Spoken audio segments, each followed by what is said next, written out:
Coming up on this week's show, we talk to B.A. Tortuga and Julia Talbot about their long history in gay romance. This is the Big Gay Fiction Podcast, the show for avid readers and passionate fans of gay romance fiction. Each week, we bring you exclusive author interviews, book recommendations, and explore the latest in gay pop culture. Welcome to episode 218 of the Big Gay Fiction Podcast. I'm Will from willknaus.com, and with me, as always, is my co-host and husband, Mr. Jeff Adams. Hello, everybody. This episode of the podcast is brought to you in part by a remarkable community on Patreon. We'll have more information at the end of the show on how you can join them, along with a sneak peek of what we've got coming up for you next week. So, did you hear that thing that happened right before you started talking? The thing? The thing. What did I hear? What? We have a brand new announcer on the show. Oh, the thing! Yeah, the thing.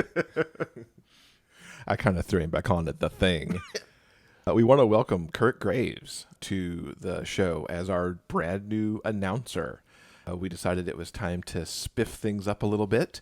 We loved having Derek McLean be the voice of the show for a little over the past year. And thank Kirt for coming in and recording a new introduction. You'll actually hear him again at the end of the show as we roll ourselves out. I have to say, as we were working with Kirt and we got the final voice files from him, as I was listening to the outro of the show, I have to say I got a little goosebumpy and stuff because the way that he says certain things at the end of the show make me think of Bennett Boys, in particular Kelly and Carter from TJ Klune's Green Creek stories. And so, you know, the fact that that is a little bit in the show just makes me all excited. Thank you, Kirt, for stepping in and helping us out. Yeah, very much appreciated. So we're going to do another one of our essentially deep dive shows. As you know, we did several long form interviews while we were at GRL. We had the Impreg panel a couple of weeks ago. We talked about romantic suspense just last week. And this week we are sitting down with B.A. Tortuga and Julia Talbot. B.A. and Julia are wives, they are authors, they are former publishers, they are all-around creatives, and it was, I think, a long overdue talk for us to sit down and get their story. And we sat down one afternoon towards the end of the GRL day. This interview was really kind of magical for me to get the story of people who have been in this business so long that they were initially distributing stories on CD-ROM.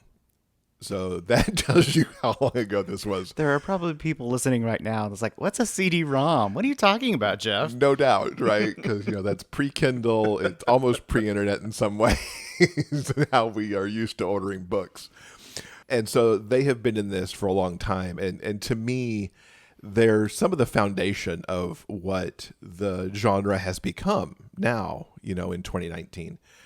And just the way that they are with each other, they're so loving. They're almost a romance novel in themselves with how they met and how they got together and how they decided to, you know, take up this life partnership and this creative partnership. When we were done, I came back upstairs to the hotel room because Will did not get to sit in with that interview. And I just had to hug him because I was around all this love for like the hour and something that we got to talk. Now, we talked to an awful lot of authors for this show, but when we have the opportunity to actually sit across from them during an interview, it's very special. And I think even if you haven't read B.A. or Julia, I think you're going to want to stick around and listen to this interview because it's very special. It's a beautiful interview. I hope everybody enjoys it. And here are B.A. and Julia. So I'm very excited to be sitting across the table at Gay Romlit in Albuquerque with B.A. Tortuga and Julia Talbot. Thank you so much for being here. Thank you for asking us. It was just totally cool. We were like, oh, look at us. We get to play. It was really good. Dude, we made it. Well, Will and I were talking. It's like, why haven't we had them on the podcast before? Right. Because rightfully, yesterday in the reading you guys were participating in, which we'll talk about a little bit more later, Amy referred to you guys as Gay Romance OG. And it's like, you guys totally are that because you've been writing in this genre forever. I even know what that means now. OG. That's true. You did do some Googling and had to ask. I did. You know, well, you know, guys somebody said that to me and I went, is that good? did. It's She very said- good. It's and good, David, yeah, no. David Swade was like, yeah, that's totally good. And, we're never sure if he's messing with us or if it's true. So we were Googled like, it. We looked it up, and we're like, original gangsta. What is? We're totally gangster. It just means old guard, too. That's right. And We're totally. All right with that. We're all right with that. Now, Okay, sorry. for those who don't know your OG-ness, please introduce yourselves and give us some context on the career that you've had in this genre. You want to go first? No, you go first. Okay, I'll go first. Well, I'm BO Tortuga, and I've been around since the beginning of time. True OG. True OG. True yes. OG. To quote my mother, you must have gone to school with Jesus. But we started Torquay Press in 2003 when nobody was publishing gay romance. In fact, Dolores Cave, because Oh my God. we wrote first, right? And then we were like, okay, we're going to publish this. We look and we look and we look. And Dolores Cave had this banner, right? And it said, no, It said they would take male, female, male threesomes, but the boys couldn't touch. could not touch. There will be no boy touching. No boy touching. Girls were fine. Boys, no. And so okay, she was living in Colorado. I was in Texas. And this conversation, we had it on IRC. Do you remember IRC? Oh, yeah. Okay. It's literally like 3 lines long. I said, well, we could do that.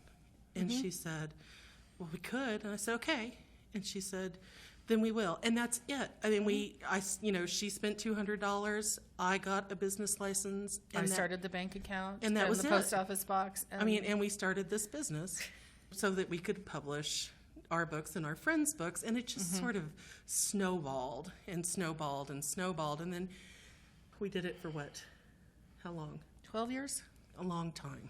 12 years, I think. And we decided, we weren't business people who became We writers. never really wanted to be publishers. We wanted to be writers who We're helped. crap business people.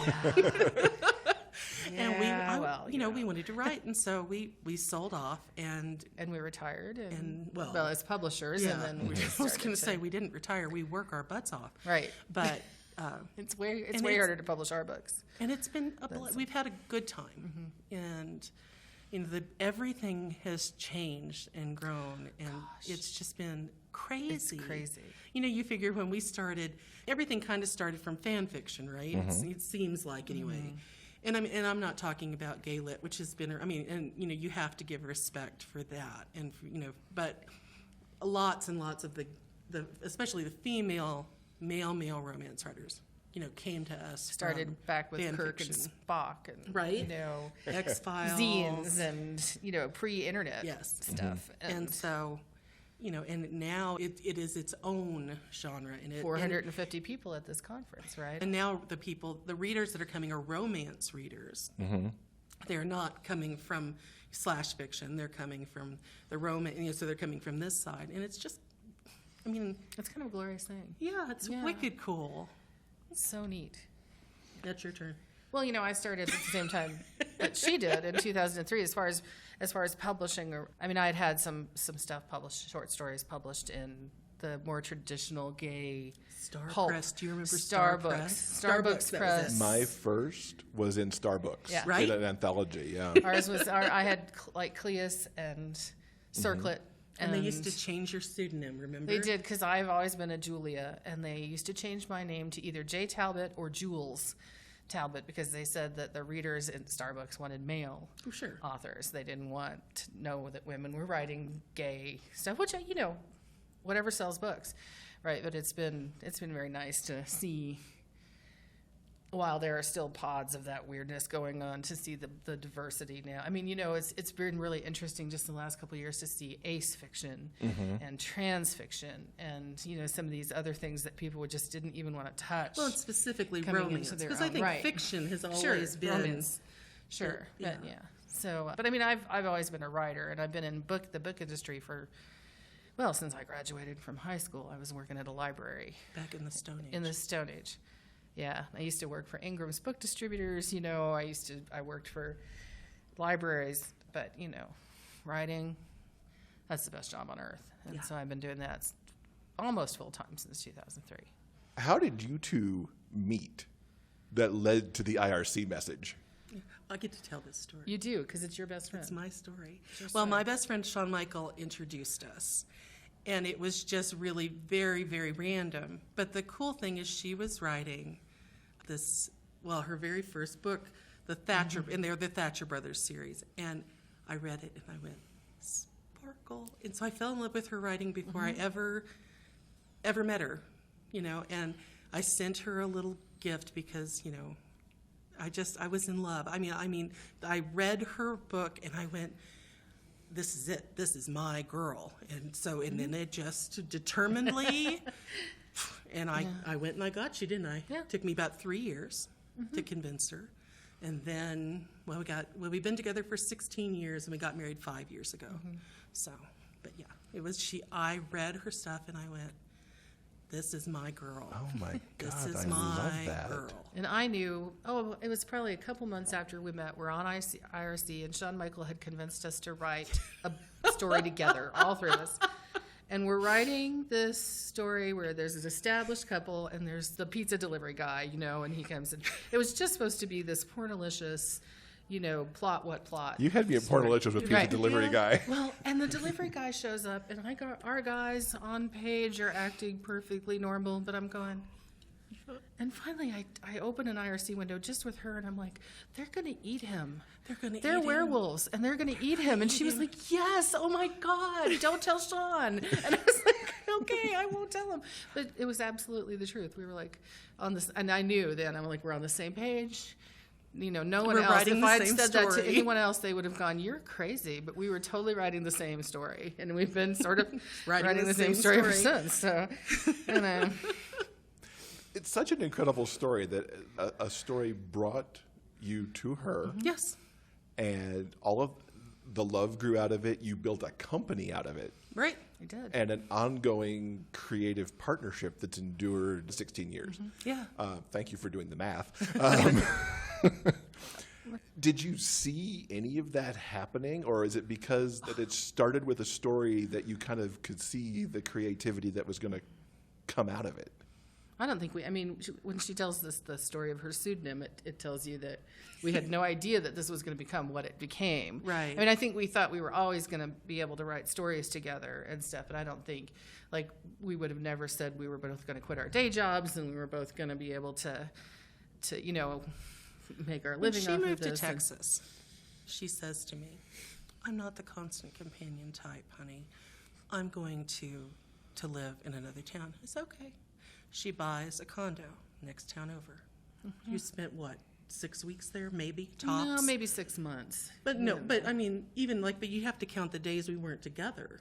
Well, that's what I mean, because I was at the condo, quote unquote, for a year. Right. Before I moved in. And then we got dogs. And then we got dogs And together. it was over, Which is right? a whole other story that we don't have time for. But that was also fated. She was just like, wait, we're driving by. I'll tell you just really quick. Puppies, side of the road, puppy mill kind of situation. And I said, do you want to stop? And she was like, no. We're going to mile down the road. She's like, turn around. You have to turn And we went around. home with 2 puppies. And we did. She was like, no, wait, there are puppies. And they had there. names before we ever left. Yeah. But yeah, and then, all of a sudden, we haven't been separated for more than, when Daddy had his stroke, I had to fly home. And it was 2.5 days. And that's the longest we've been apart in. Because of said dogs. I Right. couldn't leave the dog. That was after we moved up here. And, Yeah. And we haven't been, we spend every waking hour together. And, all the sleeping hours, too. All of the hours. people think we're crazy. They're like, you work together, you live together, and we're like, yeah. Yeah. It is really the best. Yeah, it really is. It really is. It really is. I've got my whole world just right here. So. Let's go back further Okay. in time. How did you start writing? What was the impetus to write stories?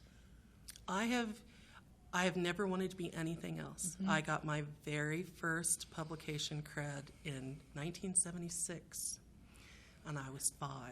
And I have been writing since. No one has ever heard me say I ever wanted to be anything else. It's all I've ever wanted to do. And that's all I was an artist for a little while, but really that's what I do. Is I write stuff. I make shit up for a living. Tell stories. Tell stories. I have to ask, what was the 5-year-old writing credit? You know the magazine Cricket. Have you ever heard Oh, yeah. of it? Okay, it was a poem in the magazine Cricket. That's awesome. Right? Do you And- still have it? No. Oh. I had a house fire. Oh, no. And so no. And a tornado. And a tornado. Texas. Rednecks. Texas, Okay, yeah. so I'm gonna tell you a story. We had only knew each other online. And I'm telling her, this and this is this, and this happened, and she's going, "You are a liar. You are not a good." I'm like, there is no way that much crap could happen to one single family in a 3-month period. I mean, there's no way. There is no stinking way. Right. She meets my family, and she goes, "Oh my God." I'm surprised you're not all dead.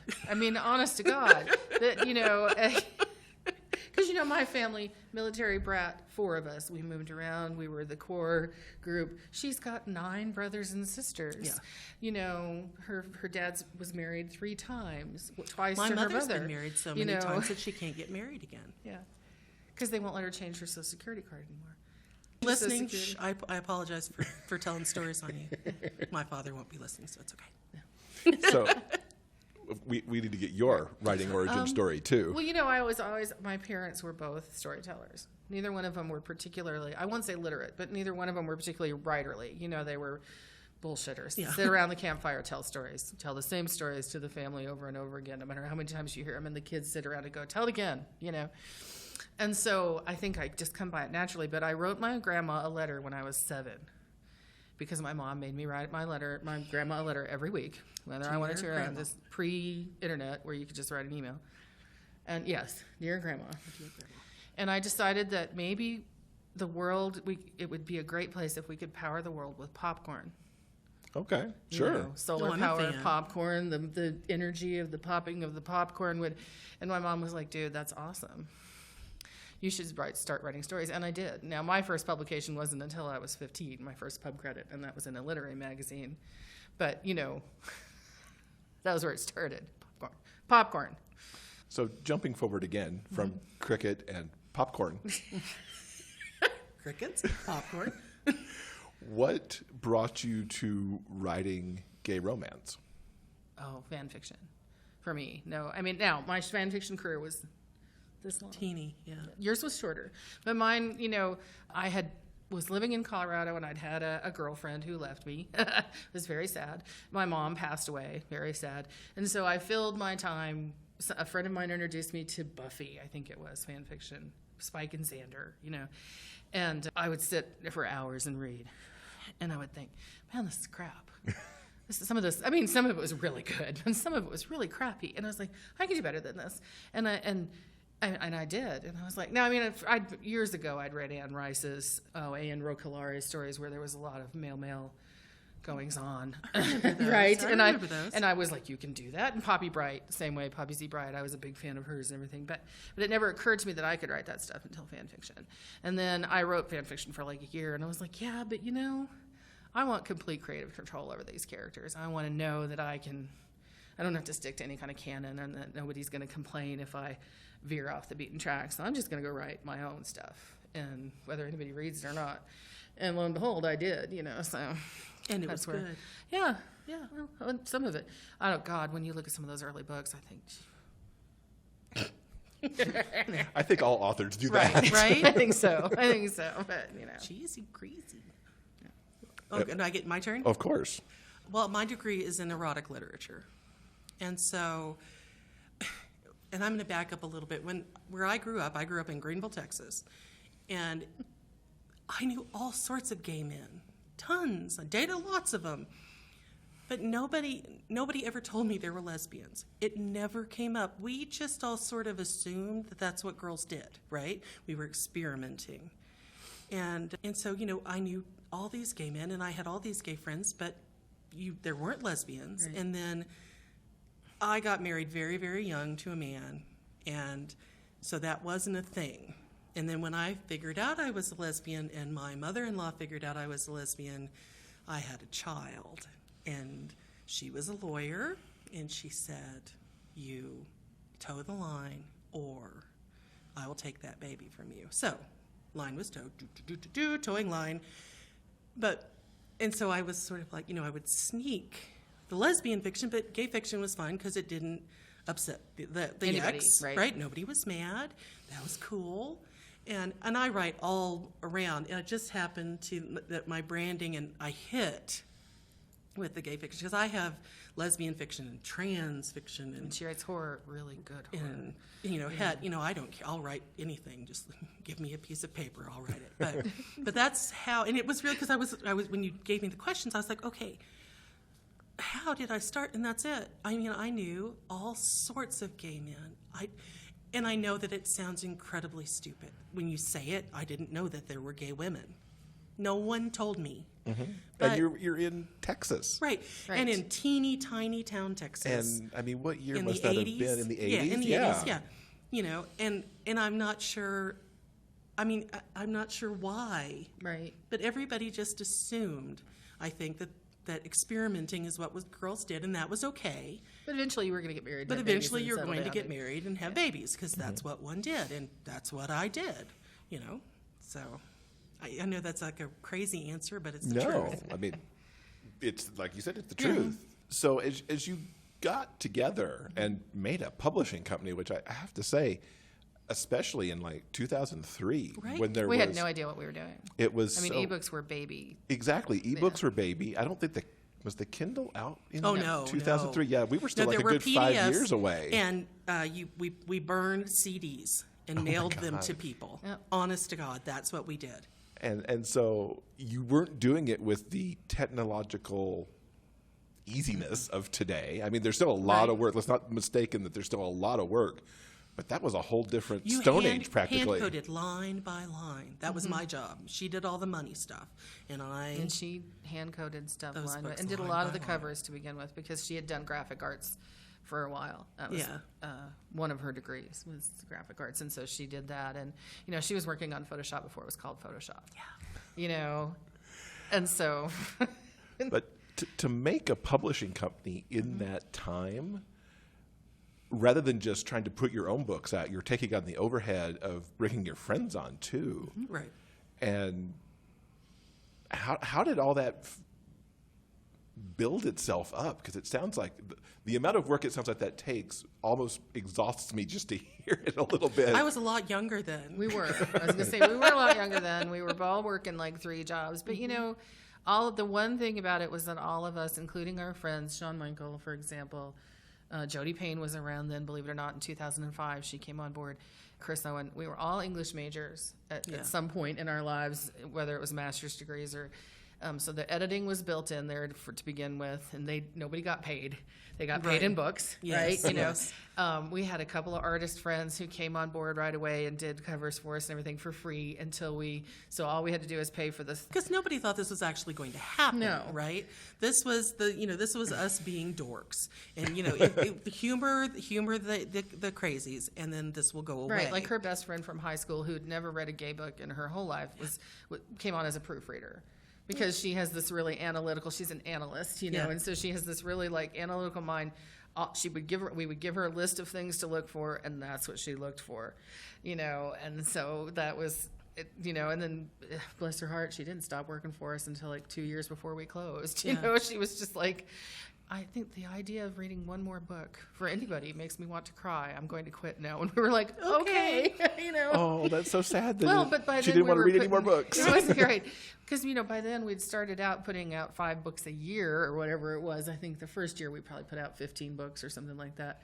And then we were putting out 15 books a week there for a little while. And she just, she was hysterical. I don't blame her. No, I don't know how, How many books do you have now in your overall lists? Between us, probably 300. Probably. That's I have. amazing. You still have 160 to republish. Yeah, I still have 160. to We're put just back going through a out, so phase yeah. where we're republishing a lot of our stuff as self-published books, and so we know that's a great question for us right now because I know with that with the books that I'm having to republish, I had like 30 from that catalog, and that's over and above the And 50 that's not or all something that I full-length still know. novels. That's Novellas. novellas, It doesn't et cetera. include short stories, but the shorter works are in there. Yeah, it's an amazing backlist of right. and body of work. Yes. What's it like to be a creative household? Like, two creatives living and working together. Well, we don't ever. I mean, especially now in the internet age, we hardly ever leave the house. I mean, it's kind of. But I mean, it's everything we do though. We make things. And that's all we do. I mean, what are your hobbies? Well, we knit, we quilt, we cook. I mean, everything we do, right? Yeah, we sculpt. And then we have, we both have a couple little side businesses we do. I do Etsy, so I do antiques and vintage stuff, on Etsy. She does covers for people occasionally, or she creates books. So she makes weird art dolls, vampire teeth on little baby dolls, with the crazy zombie eyes and stuff, that sort of thing. And I don't need to see those ever. Okay. Right. That's Or, nightmare material. Picture books, but but we just do it. I mean, I can't imagine not doing it, because we tell each other stories and we. I do. Or what if you wouldn't believe? And in fact, it hangs on the wall in our office. The letters, we have wooden cutout letters painted in rainbow paint that says "what if." It spells out "what if," and that's. 90% of the conversations in our house start either "what if" or "hey, what if there was this?" Well, there again's the "what if." What if there was this guy? Yeah. And he did blah, and he had a lover who did blah. But we also say, well, what if we put vampire teeth on the baby doll and gave her a little bit of werewolf hair on her chin? What would that look like? What if we break this and stick it to this other thing, and then we can make this thing? My mom says I wasn't a why baby. I was a what if. Mama, what if there's a murderer outside, and what if he opens the door, and what if he has an axe, and what if that axe is slippery, and what if it falls and it hits him in the foot, and then he has to limp, and he leaves bloody footprints. Bloody footprints all over the house, and then you have to mop again, and then you would be mad. Spoiler, that hasn't changed since she... It hasn't. She hasn't changed. She hasn't changed a bit. She'll hear a noise outside, and I'm like, well, she's like, what was that? I'm like, it was a coyote. We have an easement behind our house. Great big easement. We have coyotes. We have deer. We have skunks, which you can at least tell when there's a skunk. But she'll say, what was that? I'm like, it was a coyote. She's like, no. What if it was a rabid, two-legged, it could happen. moss-covered credenza? And I'm going, okay. This is fine. The woman, she says to me, we're sitting there, it's dark, we're sitting there, and she's like, was that an ice cream truck? It was an ice cream truck. She goes, you could run out and see. You get me ice cream. And I looked at her and I said, in what universe? In what universe is ice cream truck music at night a good idea? There's not a dimension wherein ice cream music at night does not mean acid pouring out of the window or big scary clown or, alien whoop in the tentacles and it's bad. Axe murderer, anything. I went to the clown. Yeah. Right. Personally. Right. You went there. Scary clown. But I'm like, what? Who says this? Could you run out there and see if that big scary ice cream truck music is okay? Sure, baby. No problem. Now, this is just because where she comes from, if there's an ice cream truck, it's a drug dealer. It's a drug dealer. Okay. In Austin, if there's and they run away from you. The kids run out with their money, and the guy goes, because peddling. He doesn't want the kids to see the meth lab in the truck. You know? So I tell her in New Mexico that's not the case. It's just some poor guy, and they're running a hurdy-gurdy or something. It's just some poor schmuck trying to sell ice cream. But I don't know. Scary clown. You started collaborating from a writing standpoint also very early with that Shawn Michaels story that you three worked on. Mm-hmm. How's that part of collaboration between the two of you, creating stories and then writing the books? And there's never a story that somebody hasn't to be pun intended, that their finger hasn't had in the pie. I have to tell you, when we first started Tortuga, there was only so many authors to pull from, right? And so we all sort of wrote together, and sometimes we would pick a pseudonym, and it would be, for instance, Lauren Rodman was me and Shawn Michael writing together. That was our pseudonym together, because Lorna, that's, and Shawn, and Rodman is based off of a last name in her family and that sort of thing. And so, but at one point, somebody accused of us all of being the same person, and we're like, well, we kind of are. I mean, we're not. It's not like we weren't going to acknowledge that. We all co-wrote together, and she's right. There's really not a BA or Julia story that doesn't have at least some. She'll, if nothing else, she'll read it and say, "God damn it, Julia, put somebody's eye out," or do something, but there are times when, you know, I'm on deadline. You come in here and write this character for me while I write this one, and that way we can get this book turned in. I mean, it happens. And all stories start right with this, what if, blah, blah, blah, blah, blah. And then we have to fight it out. Well, whose book is it, right? Okay. Right. Is it going to be a Julia book or a BA book? Or a Minerva book? Or a, you know. And then so we're kind of going, you know, so we can kind of go, hey, but I want it. In fact, that has even been known to happen when she started something and I finally said, you know, I need it. Can I have it? Well, and I'll tell her, you know, I started a book, I don't know, it was about a year ago now, and I got 30,000 words into it. Not kidding. And I said, this is not a Julia book. Because I was trying to make it this weird BDSM thing, and it ended up being a cowboy magical realism book. And, you know, the BDSM went out the window. Yeah, I totally it just was changed totally it. not meant to be my book. Yeah. And I wrote those 30,000 words solo, but I handed it off to her and said, here, you make it a BA fix book. it. And she fixed it and made it a BA book and finished it. And it's coming out in the spring, I think. Yes. So, you know. That's amazing.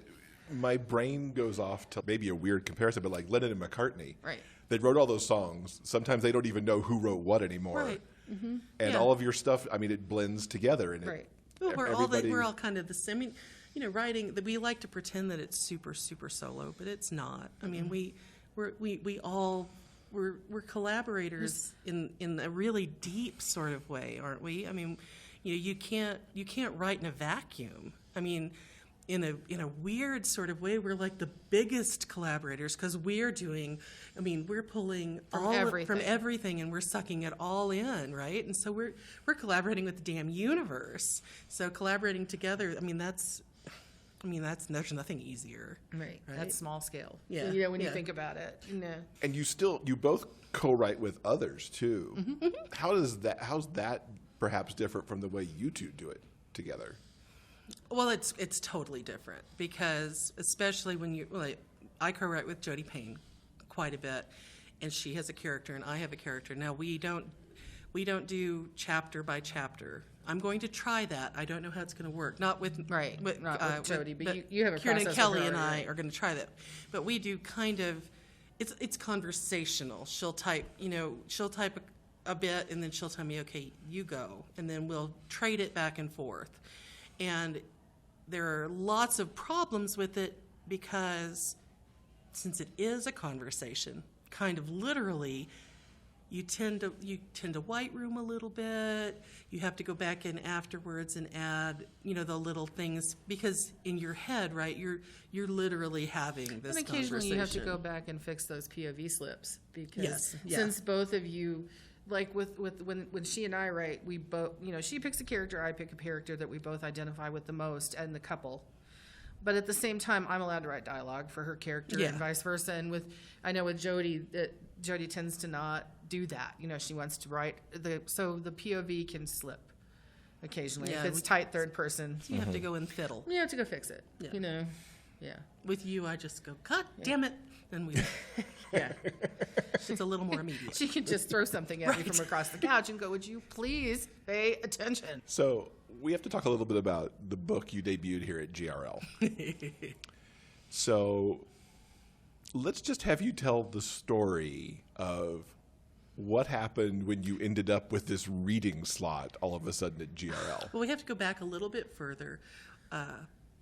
Kieran and Kelly and Julia and I were in Coastal Magic a couple years ago, and we were fucking around as one does, and we were going, oh, what if this and what if that? And we were like, what if we did an ABC book? And I went, yes, A is for asshole. And it just went boom, boom, boom, boom, boom. But you know, as it happens with your life, you get busy. We never had time or the urgency to make the project a reality. We were like, oh, we'll work on it. We'll work on it. No problem. Whatever. And then when they told us, because it's been years since we did GRL and things have changed very much since the last time they did it. And they told us that we had to sign up for a slot. You could either do a reading or a Q&A session or one of those storyteller things. And so we missed the storyteller deadline, went right by us, you know.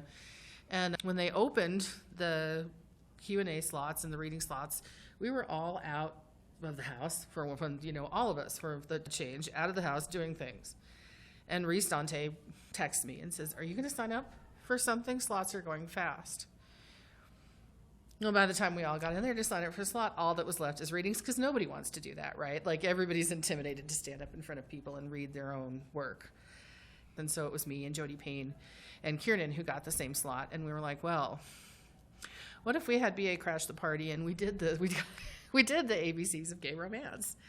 That would be kind of epic, I think, if we could get it done in time. Yeah, and so Lorna, or Julia, I'm never going to get that right. Doesn't matter. Everybody knows Everybody who knows. I am, so. You wrote the poem, and then I did the meter and, made sure everything fit and added in swole, because swollen, it just doesn't rhyme very well. Right. And then Kiernan corrected me on some of them, She Yeah, chose and different things. I mean, because she had to do something she could illustrate. She illustrated the book, and she was like, yeah, I don't know if I can illustrate that. She should get all the credit, because, it's the illustrations. Creatively, it is Kiernan's book, and she just gave us all credit for, being alive. being alive. But it's her. And we saw the asshole, and we went, oh, this is hilarious. Right. This good. might actually work. This is another one of our stupid ideas. That might actually work. You never know. You had the room cracking up yesterday. Yes. 100%. And I mean, you turned a reading into story time, because Kiernan was reading it. Julia and Jody were walking around the room showing the pictures. I was just sitting there being an asshole, but that's okay. You were doing it on Facebook Live. So the drawn entire world out there can watch it now, not just the people here at Giro, but you had to be here to get it firsthand. And so Now it's up on Amazon, and we'll certainly have the link to it in the show notes so that people can find it, because it is hidden because it's filed under adult material or however they. Oh my gosh, gay figure it romance out. first of all, and Well, then second there is okay, there's some It qualifies adult. as an adult. You do not want a child to get a hold of it for Right. story time. I'm not going to explain it. Can you imagine? No. What if the child gets hold of it for story time? Yeah. What if somebody Bad. takes that to for show and tell? Bad, No, bad. bad, Bad touching. Bad. So this came together pretty quick, because if I remember right, the signups were happening like midsummer. Oh, yeah. And you're here in October with a Kiernan was completed here. book. When was she at the house? In September. It was In early September. And we sat down and did the lion's share of the work then. And then she moved on did the illustrations, after she got home and had her computer so she could clean everything up and everything. And then but I mean, we just got the proofs. Oh, I don't know. We got the books in 2 weeks ago, so we must have just got the proof like 2 weeks before that, So it was, it came together pretty fast. Just amazing. And it's so adorable. I'm leaving here with one autographed before the weekend is out. You both have pen names. Yes. Beyond how I introduced you. Tell us about your pen names and what you write under those so people can go find the entire catalog. Well, I write under Ann Key. I write my YA under Ann Key. And it's bizarre because I'm not a YA writer. I mean, I wasn't going to do it. I had no interest in it. And then my son, who is trans, said, there's nothing for me. I need books. So, okay. Well, Mama will do it to do. And so now I have a YA book out, a trans YA romance out. I have a number of lesbian YA books out. Just, because I think everybody ought to be able to tell that, look at themselves, look at a book, right? Absolutely. And see themselves and go. We always say "Okay, representation that's- is important, and yeah, that is, especially at that age, right? You could end up like me and not know that there were lesbians. Or just for example, Jody Payne's son, right now, we're wanting books with male YA books with male characters, not female heroines, because right now the female heroine is very in all YA, right? And so she was He like, wants scary books. yeah, he wants horror books, and so now she's going to write a YA horror book with Yes. Because, I can't let him not with have a male, book. that's not a Goosebumps story. Not that Goosebumps, there's anything wrong with it. I mean, anything that gets your kid to read 500 books. Yeah. I used to say that about Harry Potter when I worked at a bookstore. People would be like, I don't want my child reading those trashy books. I'm like, they're 1,000-page books. Let 'em Anything that read. gets your kid to read a 1,000-page book, rejoice, you Yeah. know, just sit there Yeah. and go, oh, you know, but yeah. So that's You get to plug representations. Minerva now.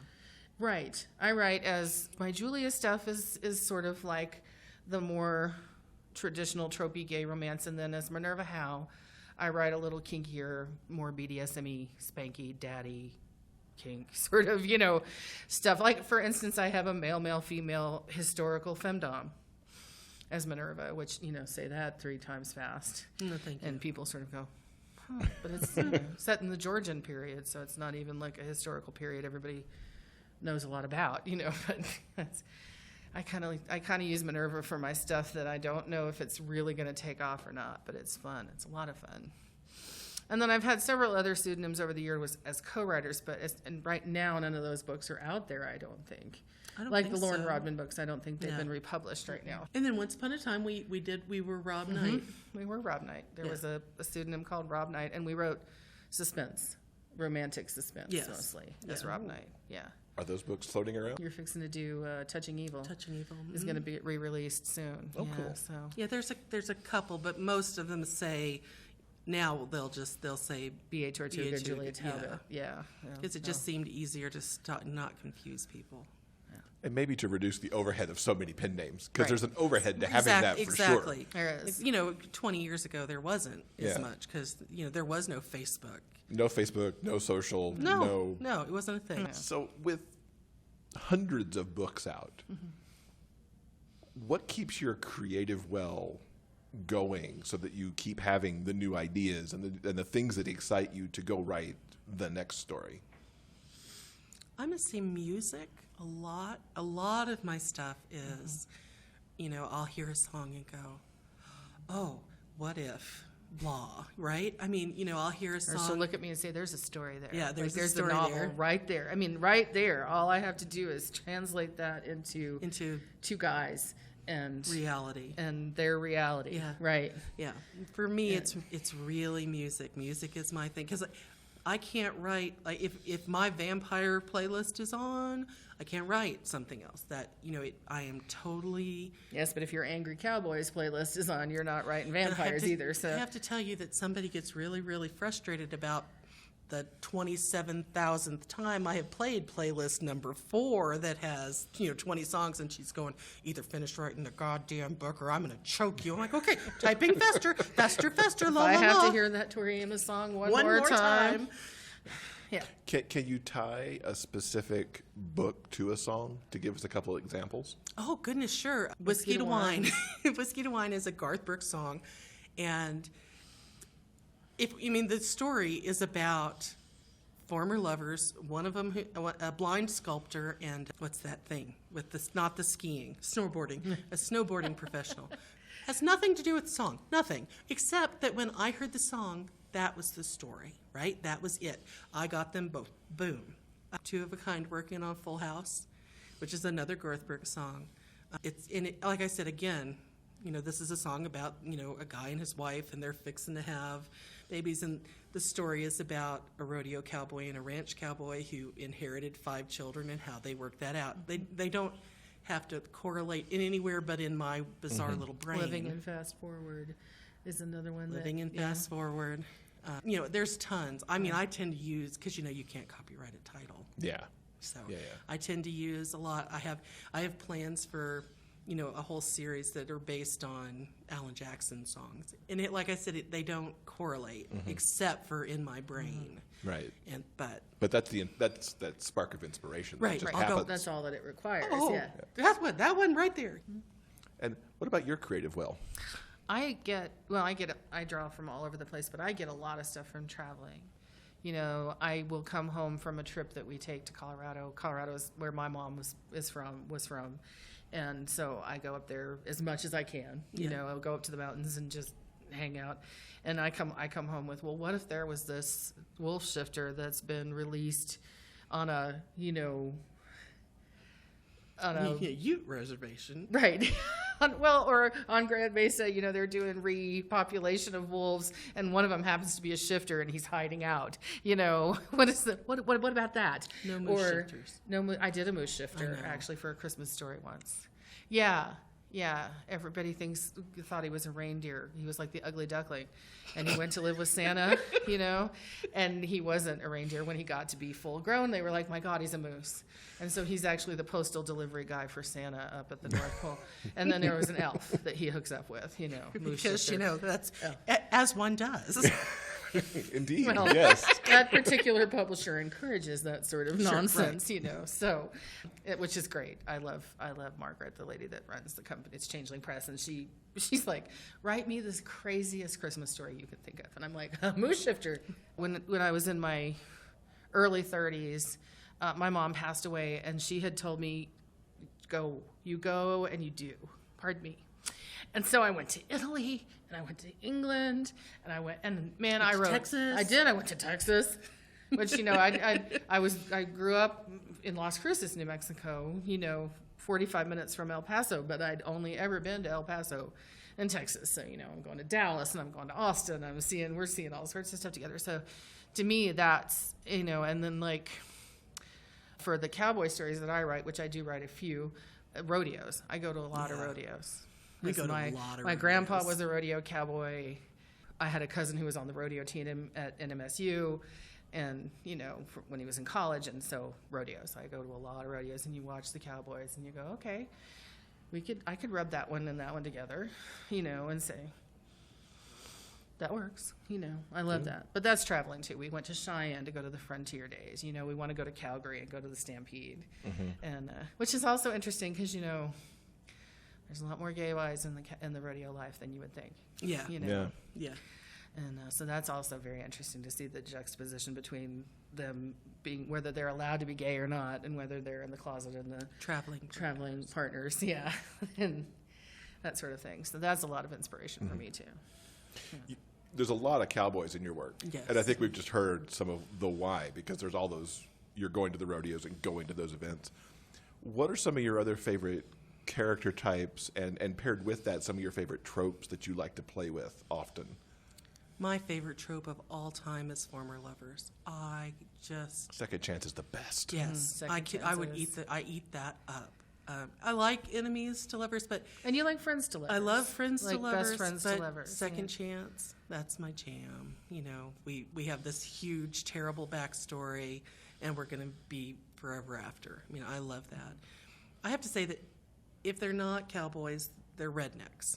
I write Westerners. I grew up on a ranch. My daddy's a cowboy. If I try to write somebody that's not a cowboy, they still say y'all, and there's nothing I can do about it. Because that's my whole self. I don't know anything else. And so I write that. It's kind of strange because people will go, well, do you read a lot of cowboys? And I'm like, I read some cowboys, but you know how you know what you know? Mm-hmm. That's the cowboys I know. That's the cowboys and you to know. me, how... And a Texas cowboy and a Colorado cowboy Not and the a South same Dakota thing. cowboy are not the same right, animal. they're not the same critter. We're at the rodeo in Austin one year, and unlike normally, we're sitting at the roping end. There's a roping end And a rough stock and the rough end. stock end where the bull riding happens and the bronc riding happens. The roping end has got different kinds So of chutes. roping. Well, yeah. Shut up. Anyway, so we're sitting in the box seats right there, and we're watching the cowboys get ready to do their event. And this guy comes over. He's carrying his gear. He hangs it over the fence, and he starts doing yoga. Not just stretching, but like foot behind the head. Right, like real life right. downward dog. Downward dog. All these, all of us. We're The and fans all the are all cowboys staring at him, going. and the cowboys that are also around the gate, who obviously don't know him, are going.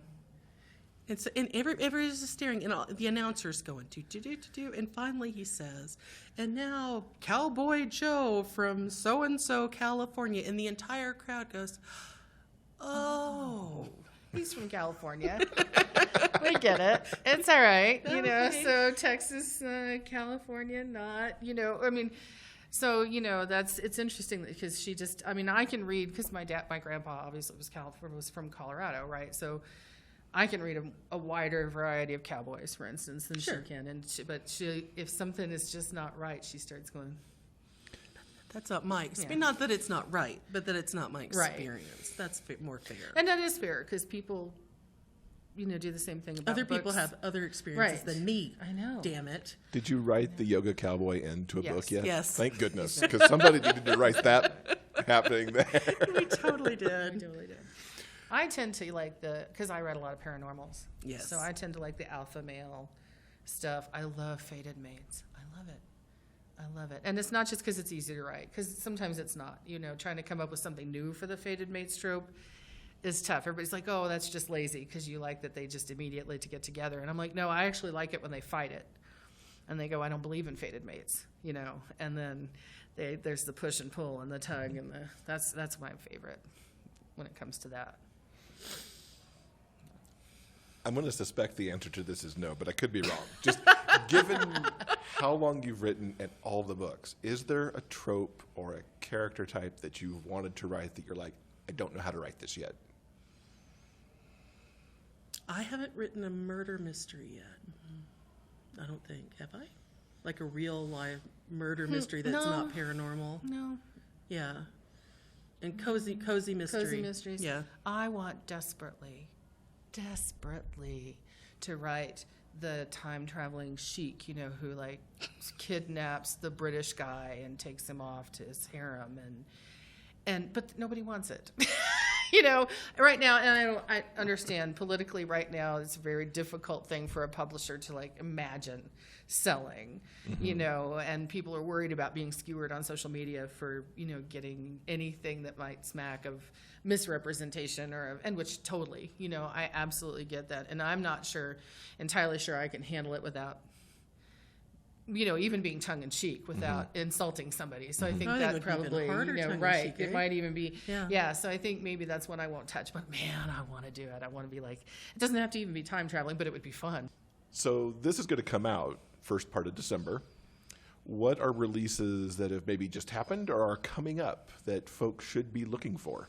I actually have a Christmas novel that's going to come out in early December, and it's called One More Yule Log, and it's about a baker he says, if I get an order for one more freaking Yule Log, and this little girl comes in and says, I want you to teach me how to make a Yule Log for my daddy. Oh, not just make one, Yeah. not just make one for me, but teach But me. teach me. You do baking classes. Teach me. And he's going, it's the Christmas season. I'm not doing any classes. And he kind of falls in love with her, and then he falls in love with her dad, who is a real estate agent and who really just wants to be a house husband. He doesn't want to be A mogul. he misses being at home and taking care of his daughter, and and so for me it's kind of a departure because it's a contemporary, and it's just a And it's sweet Christmas story with two guys and a kid, and so I'm really looking forward to that one.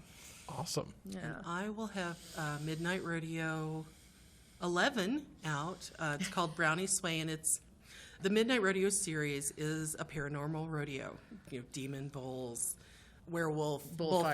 bullfighters, the whole shebang. Cheater shifter, cheater shifters, bull dragon, riders, dragon barrel racers, and this one it's a unicorn and a brownie. As in brownie. It's, No, well, as in no. a Scottish, You know how Scottish brown- spirit brownie who cleans your lives- house. Yeah. The brownies who okay. Yeah. who are helpful. The shoemaker's elves are sort of the same Right, kind of story. exactly. They show Okay. up overnight and they clean your house. And then in January, I believe, I will have the last in the Spirit Quest trilogy.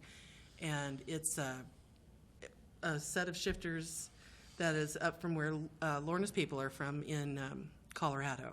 And Sort of an alternate reality sort of thing. It's one of those things where they can slip into another dimension. and we That's started the out with same as werewolves, ours, then but- we have werebears, and this is a were-kitty and a were-raven, because I get bored. And I go, okay, well, what if this? And what if that? And, okay. So, yeah, those will be my two. Cool. Awesome. Things to look forward to. And Yes. I need to sign up for your newsletter in case you write that story. I'm going to dedicate it to you. Sure. So how can people keep up with you guys online? Well, actually, the best place to keep up with me is on Facebook and on my Facebook group. My website right now is woefully out of date. Although you can link to my Facebook and all that from my website, which is www.juliatalbot.com. And it does have neat stuff. It has our newsletter sign up on it. It has all that stuff so that you can. But Facebook is right now where and Twitter is where I'm most active, and you can find those links off of my website. So I'm at batortuga.com because who else is going to have that website but me? And then I have BA's Cowboys, and that's my Facebook group, and we have a ball. Cowboy butts of every shape and size. A whole gallery of cowboy butts. She does. She has a whole gallery of Yes. cowboy butts. She also does her ARCs there. You do. Yeah, I do my ARCs there. You do a free story right now. You're giving away a free story in chapters. Oh, there, yes, so- I am. Oh, cool. Yeah, Group. that's relatively new. I'm on chapter 3, and it's just for them, just to say thank you for supporting me and loving me and hanging out when I freak out and go, oh my God, what am I going to do? Which happens. I'll go, okay, here's this thing. I don't know what to do. Someone help me. Anything from a story idea to, okay, I just finished chemo and my hair is coming back in and it's curly and I don't know how to brush it. And someone said, use a wide-toothed comb, honey. Magic. That was it. That was it. Yes. Yeah, they're very good to me. They are. That's awesome. Yeah. You don't have that problem with the wide-toothed comb thing. Well, no. No. Because I just... It works for you. Thank you. We will link to all those things in the show notes page so people can go find them and all the books that we talked about and everything. BA and Julia, thank you so much. This has been such a delightful conversation. We've had a Thank ball. you for Thank having you so us. much. Yes, it's been a blast. I'm super. This week's interview transcript is brought to you by our community on Patreon. If you'd like to read the author interview for yourself, simply head on over to the show notes page for this episode at biggayfictionpodcast.com. And thanks again to BA and Julia for taking some time out of their GRL to sit down with me and give me their story. I have to say, I really love the concept that they have of the what if for how they create their stories and come up with their plots and come up with the stuff that they craft with each other. It was just awesome. And I want to give thanks to Charlie David and Border to Border Entertainment for providing us the video feed if you're watching on YouTube. I hadn't initially planned to video this interview, but seeing how BA and Julia just interact with each other, I really wanted some video, and Charlie was kind enough to give us the video that his crew shot for that interview. Yeah. I hope you enjoyed this week's interview. Now, coming up next week in episode 219, author A.E. Reichardt gets us into the Christmas spirit. She's going to be talking about some of her new holiday short stories. It was really a delightful interview, and I have to thank AE for hooking us up with a mince pie recipe because we had those this week and they were so very good. Definitely in the holiday spirit. So remember, guys, no matter where life takes you, the journey will always be sweeter when you have a book. Until next time, everyone, please keep turning those pages and keep reading. Big Gay Fiction Podcast is part of the Frolic Podcast Network. You can find more shows you'll love at frolic.media/podcasts. New episodes of this show are available every Monday wherever you get your podcasts. You can help support this show with a monthly pledge through Patreon. For more information about joining our community and the bonus content we deliver, including the exclusive show Big Gay Fiction After Dark, check out patreon.com/Big Gay Fiction Podcast. I'm Kirt Graves. Thanks for listening. We'll see you next week.